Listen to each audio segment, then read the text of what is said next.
My name is Andy, and this is the most magical podcast on earth. When I'm not on holiday at Walt Disney World, I'm planning a holiday to Disney. And when I'm not planning a holiday to Disney, I'm talking about Disney, with other UK fans like me who make the trip to Orlando and the House of the Mouse. So if you are daft for Donald, then this is definitely the podcast for you. Or maybe when it comes to Disney World planning, the only Muppet you can think of is yourself, then this really is the podcast for you. Every Friday, we have a regular podcast chatting to other Disney superfans, getting the latest news from the parks and all the essential information you need to know if you're heading over to Orlando. But this week is another Top 5 special. So we're looking at the top 5 things to do at Hollywood Studios. This is the most magical podcast on earth as part of the Secret Recordings Network, and we have another top 5 this week, the top 5 things to do at Hollywood Studios. Now, Hollywood Studios has been in the news a lot recently because it's undergone a lot of development. Now, the theme park opened on the 1st of May 1989. You might have remembered it if you're an old school Disney fan as Disney's MGM Studios theme park. This is where you would step into the world of the movies. They'd take you behind the scenes, they'd show you how they do stunts, and you would get on the backstage tram to have a look what it was like to be in an actual disaster. There was the great movie ride that took you onto the sets of things like Aliens and down the yellow brick road. But over time, Hollywood Studios has changed. So rather going from behind the scenes and behind the camera, you are now in the camera and you are immersed into some of the biggest blockbuster movies of all time, like Star Wars and like Toy Story. So on this week's podcast, let's make the most out of that day at Hollywood Studios. What are the top 5 things that we should be doing? My number 5 thing to do at Hollywood Studios, we'll start here because Hollywood Studios is a place where you will go for thrill rides. So my number 5 things to do is do the thrill rides. I'm cheating a bit here because I'm doing 2 or 3 rides in one. But once you get to Hollywood Studios, if you turn right and head down Sunset Boulevard, you can't miss down the bottom of Sunset Boulevard is the Twilight Zone Tower of Terror. In fact, that's not what you'll see. You will see the Hollywood Tower Hotel, and that's where the immersiveness of this attraction really kicks in. If you've been listening to the podcast regularly, a lot of people say that this is their favourite ride. And that's because it is so immersive. It's not just a roller coaster. It's a ride that I've never experienced anywhere else. Even the Tower of Terror over at Disneyland Paris and now over in California are really different.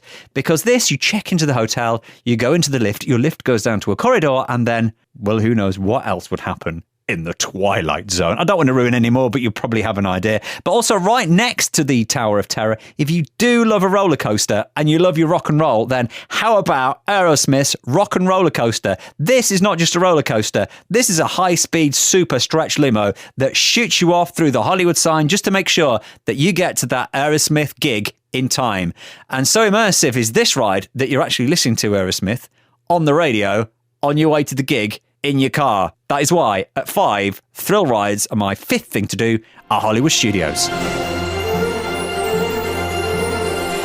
Number 4 on my top 5 things to do at Hollywood Studios. I think I'm cheating again here, but my number 4, I'm getting a couple of things in one, is eat in a theme. Now, a lot of people go, Hollywood Studios, it's not great for restaurants. People think of great restaurants at Walt Disney World. You'll think of the ones at the resorts like California Grill, or if you think of eating in the parks, people think, be our guest. Yeah, that's where we want to go. But there are 2 great, really highly themed restaurants at Hollywood Studios. And once again, the one bit in particular has been mentioned a lot on this podcast by our regular weekly guests. And that is the Sci-Fi Dining Theatre restaurant. Now, the Sci-Fi Dining Theatre restaurant, the food, it's average burger, chips and milkshake, but I think that is what you would want to eat in this restaurant.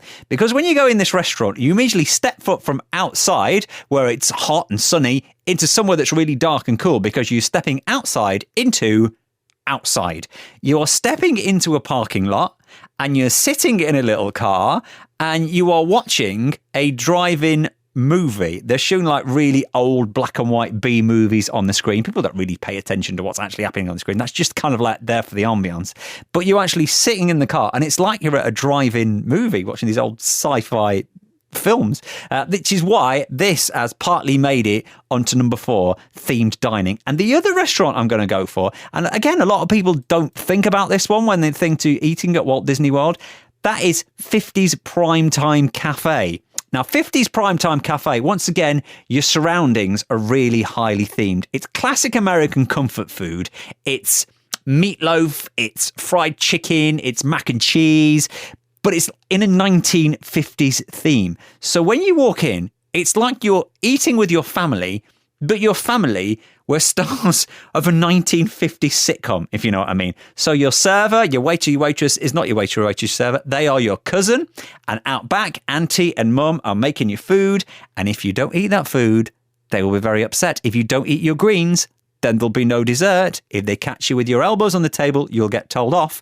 And it's not just the decor where they've got like the old-fashioned black and white TVs on the table and the gingham tablecloths, but also it's kind of an interactive experience with the waiting staff.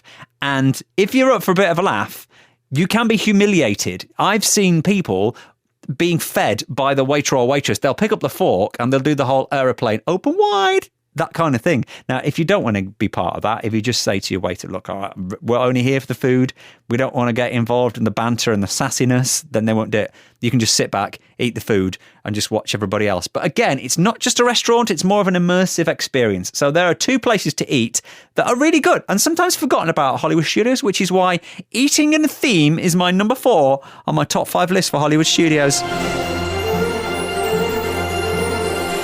Number 3 on my list for Hollywood Studios might come as a bit of a surprise. You might have thought this was number 2, definitely not number 1. You'll probably predicted number 1. But number 3 on my top 5 list is Toy Story Land, which this time last year I would have said is the newest part of anything at Walt Disney World. Well, it's not anymore, but it's still a brand new part of Hollywood Studios, Toy Story Land, where you step foot into Andy's backyard. Now, if you've been to the Toy Story Land at Disneyland Paris, this is nothing like it. This is kind of next level. Everything that has been created in Toy Story Land has been created by Andy from the original Toy Story films. So you're stepping foot into his back garden, and the rides are the rides that he has created. So as soon as you go through the entrances, you are shrunk down to the size of a toy. In fact, if you have a look on the floor, you'll see massive like a big 8-foot footprint that Andy has made. Slinky Dog, still one of the most popular rides at, well, any of the Walt Disney World parks. Still very hard to get to, so make sure you get your fast pass for Slinky Dog. But if you notice the ride, it's not just a roller coaster. It's a roller coaster that Andy has made out of bits and bobs that were left in his garden or in his toy box. He has created this ride for you to go on Slinky Dog. And Slinky Dog actually is quite a good first roller coaster for the little kiddies. Also, you've got the Alien Spin attraction, which is really good fun. And you've got the Toy Story Mania, which has actually been at Hollywood Studios for a few years. That's kind of like a shooting game where you put your 3D glasses on. But it's just the general immersiveness and the theming of the land. As I say, if you look on the floor, you've got the massive footprint. But even over at the food places, Woody's lunchbox, literally, Andy has taken his lunchbox and turned it into kind of like a walk-up fast food kiosk where you just go and you get your food for there. There's a massive Woody, there's a massive Buzz Lightyear, and of course the characters are there for you to meet as well. This is perfect if you've got little kiddies. That Toy Story Land over at Hollywood Studios is the number 3 on my list. Number 2 on my list of things to do at Hollywood Studios is see a show. Now, if you're planning on having 2 days at Hollywood Studios, I think with Star Wars and Toy Story open now, you might need 2 days at Hollywood Studios. And if you want one of those days to be a lazy day or a lazy afternoon, then go and see a show. There's loads of shows to see at Hollywood Studios. If you like Beauty and the Beast, there's the little Beauty and the Beast show where they do all the songs. If you want to go in and get a little bit of air conditioning, the Little Mermaid show is on. That's still a lot of people have forgotten about. It is looking a little bit dated, but they've got like a great glow-in-the-dark show, and Ariel and Ursula are on stage there. If you want to see the Stunt Spectacular, which is one of the things that's actually been open since day one of Hollywood Studios, the Indiana Jones Stunt Spectacular is spectacular. It is huge. You'll probably throughout the day hear explosions coming from somewhere. It's coming from that show. And of course, I can't mention shows at Hollywood Studios without mentioning one of the best shows in Walt Disney World that happens every night at Hollywood Studios, and only once a night. Maybe now and then they'll do it twice if it's getting really busy. But Fantasmic. The end of the night, and this, I've mentioned this on podcasts before, but this is my favourite thing to do on the first night, is make sure you're getting in to Fantasmic at Hollywood Studios. This is set around a massive lake. There's about 20,000 people that can watch this. Mickey and his friends are on the island in the middle, and we go into his dreams, and the lake goes on fire, and there's pyrotechnics, and there's a big boat, and there's loads of characters, and I love it. Now, is a good thing to do if you're on the dining plan. If you've got a free dining plan credit, then go and get a reservation for Hollywood and Dine. Now, this is a character dining experience with Mickey, Minnie, and Donald, and Daisy, and Goofy. So you get to meet the Fab Five.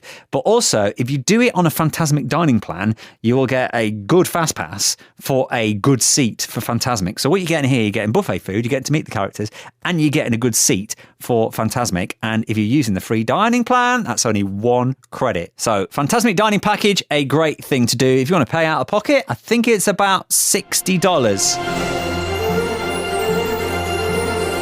So, the number 1 on my top 5 things to do at Disney's Hollywood Studios may come as no surprise. Star Wars. Finally, Star Wars Galaxy's Edge is not that far away. Well, it is. You've got to fly from the UK over to Orlando, but it's a bit nearer than it was before. In fact, Star Wars Galaxy's Edge already opened a few months ago over in California, and now it's almost open at Florida. There are 2 main attractions as part of Galaxy's Edge. One of them, which opened on day 1, when Galaxy's Edge opened, that was the Millennium Falcon Smuggler's Run. This is where you actually get to fly Millennium Falcon on an interactive mission. So you will actually get a mission. So when you get into the attraction, you'll be briefed on what you can do, and you and 5 other people will be flying the Millennium Falcon. You will be given a job either as a gunner or as the pilot, and you get to maneuver the Millennium Falcon. And if you've not done a good job at the end of it, you'll know about it, because when you come off the ride, the Millennium Falcon might not look like it did when you got on it. Top tip as well. Now, I've not been here myself yet, but from people who have been, a lot of people might do single rider, just kind of like to beat the queue a little bit. If you do that, please be aware that a lot of the interactive parts of the queue, there's a lot of theming in the queue, you will miss that as a single rider. So that's entirely up to you. Depends, how quick you want to get through it. The other attraction, which looks even more incredible, this is the big attraction for Galaxy's Edge, opens on December the 5th. This is Star Wars Rise of the Resistance, where you join the Resistance in a battle against the First Order. This looks incredible. Now, obviously, it's not open yet, so I don't know anybody who's been on the ride to tell me how incredible it is. But just from the trailers that they've shown, this is full-on immersive. There are like hundreds of stormtroopers in this attraction. This is going to be the big attraction. When this opens, this will be the big attraction in the whole of Walt Disney World. As I say, Star Wars Rise of the Resistance opens on the 5th of December. Depends when you listen to this. If you've listened to this later on in time, then maybe you've already been on it. Who knows? Other things to do over at Star Wars Galaxy's Edge. Ogre's Cantina, if you want to have the cocktail in there. That is very difficult to get into, but you can make a reservation. As with any restaurant reservations, by the way, 180 days in advance, you can book to get in Ogre's Cantina. You want to experience that. Also, if you want to build a lightsaber or you want to build a droid, they don't come cheap, but you can build into those experiences. A lot of things they've got at Star Wars Galaxy's Edge actually involve extra experiences that you have to pay for. Obviously, there's food and drink. If you want to get the blue milk, you can get the blue milk. A lot of people saying a good place to eat is Ronto Roasters, which is a great place to eat. Obviously, there's places to shop. So you want to dress as Obi-Wan Kenobi, you can get or Yoda. If you want to get your Yoda outfit, you can get that there. But as with anything, as mentioned before with Andy's Backyard, Toy Story, it's all about the immersiveness. Sometimes it's not about going on the attraction or going to eat. Just have a walk round and look up as well. It's like, if you notice things like some of the lampshades are made from old droids. It's like R2-D2's head is being used as a lampshade. It's just a thoroughly interactive, immersive experience. The Play Disney app as well, you can use that to do other little challenges throughout Batuu, which is the place for Galaxy's Edge. There is so much to do, an incredible immersive experience, which is why it is number 1 on my list of the 5 things to do at Hollywood Studios. Let me just run through them again. At 5 is Do the Thrill Rides. Number 4, themed dining. 3 is Toy Story Land. 2, see a show. Number 1, Star Wars Galaxy's Edge. Do you agree? Do you disagree? Is there something I've missed? Don't forget, you can keep in touch and let me know at Podmagical, Facebook, Twitter, and Instagram. We're there 24/7. Same place to go if you want to be a guest on the podcast. Don't forget, we have regular podcasts coming out every Friday, and we'll keep you updated with the latest news and things going on in the parks as well. Make sure you've subscribed, Apple Podcasts and on Spotify. Regular podcasts every Friday, and a few like these that drop in every now and then. And until next time, please stand clear of the doors.